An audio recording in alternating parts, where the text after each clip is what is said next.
ఈశ్వరుణ్ణి ఎంతకాలం సేవించారన్నది ప్రధానం కాదు, మీరు ఈశ్వరుణ్ణి సేవించి ఎంత ఎదిగారన్నది ప్రధానం. అందుకే ఎంత ఎదిగారో చూడడానికి ఈశ్వరుడు ఒక్కొక్కసారి పరీక్ష పెడతాడు.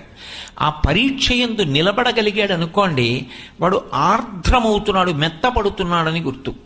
భక్తి భక్తుణ్ణి ఏం చేస్తుందంటే భగవంతుని యందు ఐక్యమైపోయేటట్టుగా చేస్తుంది.